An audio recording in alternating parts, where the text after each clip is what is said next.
Ronell Nolan, President, CEO, Health Agents for America, coming to you live this Monday. Very somber day and the anniversary of 9/11, and our thoughts and prayers continue to go out on this very special day. Several things I wanted to share with you. In my last visits to Washington, we found a new HAFA hero.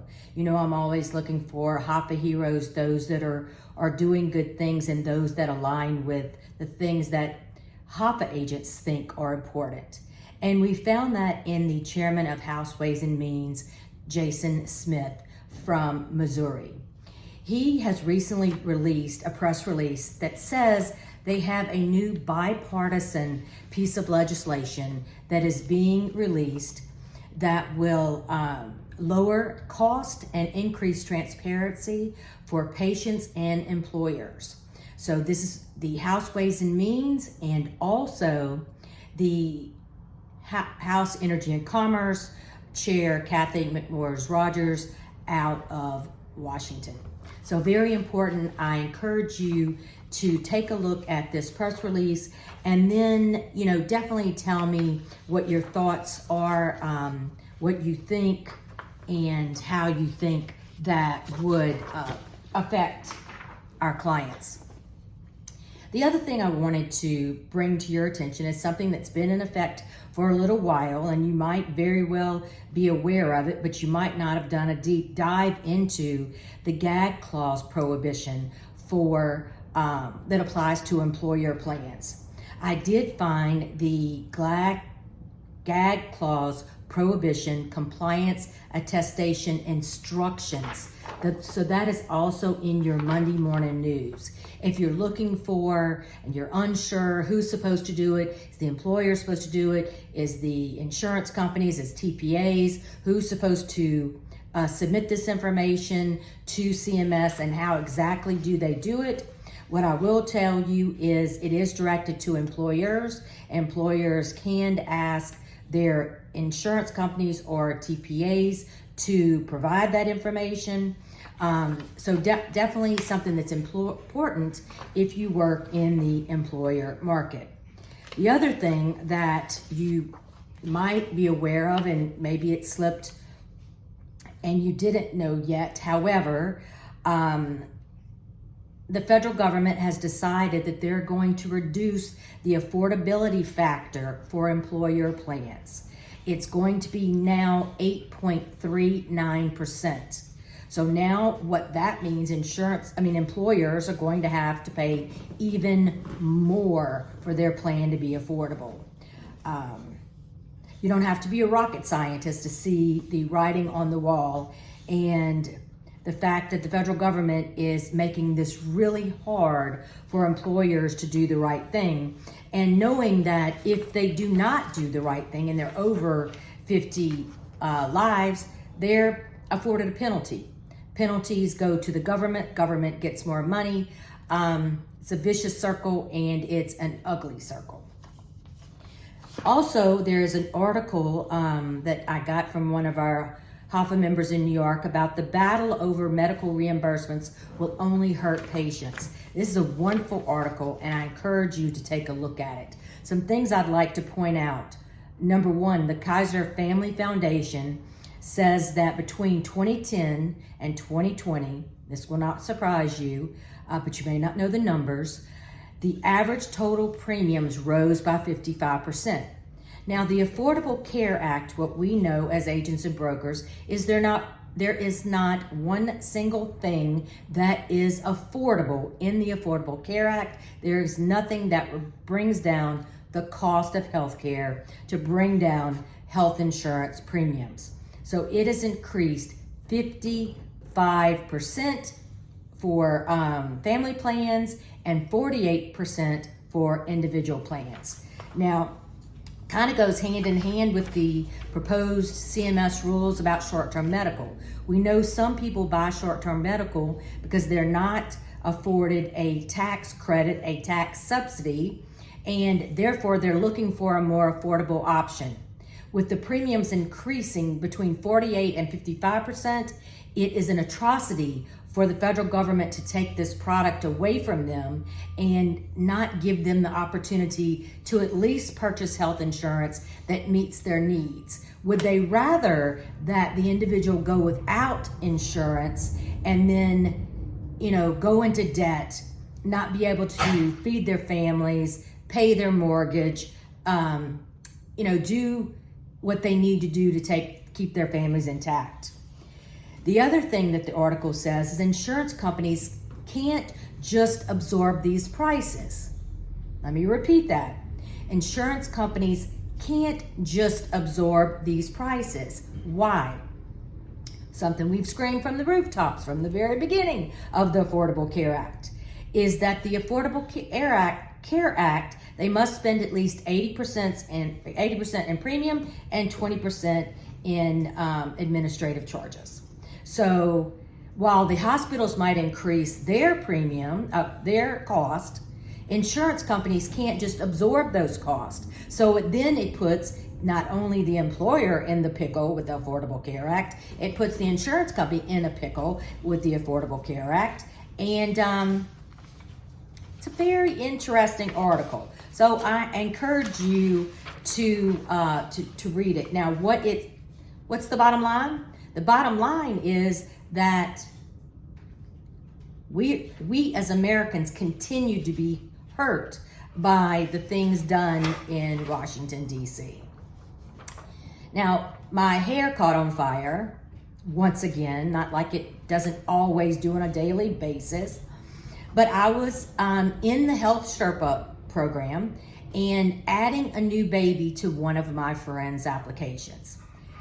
Of course, new babies, we know, do not have Social Security numbers. And maybe the federal government doesn't know that, even though they play a part in releasing the Social Security numbers, and they very well know that nobody's working in the offices, and they very well know it takes a while to get those numbers. So I go to put the person's, the new baby in, and I put that the baby doesn't have a Social Security number yet. And now a new sentence comes up. You may not have seen this yet. It basically says, and I'm just generalizing what the sentence was, but the sentence basically said, hey, agent, if you're not putting this information in and there is a Social Security number, we as CMS now have an avenue to go after you. Well, it just rubbed me the wrong way because I didn't put the number in because I didn't have the number, and to be threatened is just not fair. Now, if you were on the Power Hour, there were some things we talked about of some things that's happened to some agents that are now CMS is somewhat going after folks. I may encourage you to be a part of the Power Hour if you want to learn some of the behind the scenes, some of the things that are happening, and some of the things that you need to be aware of. But just know that new things are happening. We have the consent forms that we must do. You need to make sure that you document every single thing you do to your employer clients, to your individual clients, that you have some type of recording, paper. If you want to kill trees, paper that they sign, text message, email, you do something. I've told you about Crankwheel that we've partnered with out of Iceland. You can sign up 30 days for free, try it. It's about $20 a month. You can actually record all of your calls with your clients. You can simply send them a link to their phone. They can click on the link and look at the screen on your computer and see exactly what they're enrolling you in. What you're enrolling them in. I've also included verbiage. We've discussed it in the Power Hour, but I'm going to provide sample verbiage that you could use to, number one, ask for consent before you assist that person. Number two, attesting that everything that you put in your computer that they see on their telephone is correct. name, social security, date of birth, everything that you need to attest to now that CMS has required. Now, also remember that today is the deadline for the proposed rules, your comments to be in. The last I checked last week, it was up to about 5,000. So if you have not done that, absolutely you need to do that, because CMS is making determinations, they're making changes, and they're not even going through proposed rules. They're doing a lot of things without the people's consent, without the American people's consent. And in talking to several senators on Capitol Hill, they want to know where the statutory authority is that allows a CMS to make these changes without consent. We have to have consent. We have to record things. We have to keep things for 10 years. Why at open enrollment can CMS decide, Ronell, you think you want a bronze plan? You just don't get it. We think you need a silver plan. I thought I lived in America and I thought I could make my own decisions, but obviously I can't. I also make the decision that I don't want to use all of my tax credit. I'm self-employed. I never know if I'm going to make money or not make money. So I don't want to use all my tax credit because I don't want to owe taxes at the end of the year. CMS has decided, Ronell, sorry, you really don't understand how taxes work, and you're going to use your entire tax credit, and we're going to make sure that that happens at open enrollment. Again, without my consent. It's not fair. It's not right. Does this apply to state exchanges? Absolutely, but state exchanges can decide in this instance if they want to adhere to the crosswalking, bronze to silver, or the tax subsidy, tax credit issue.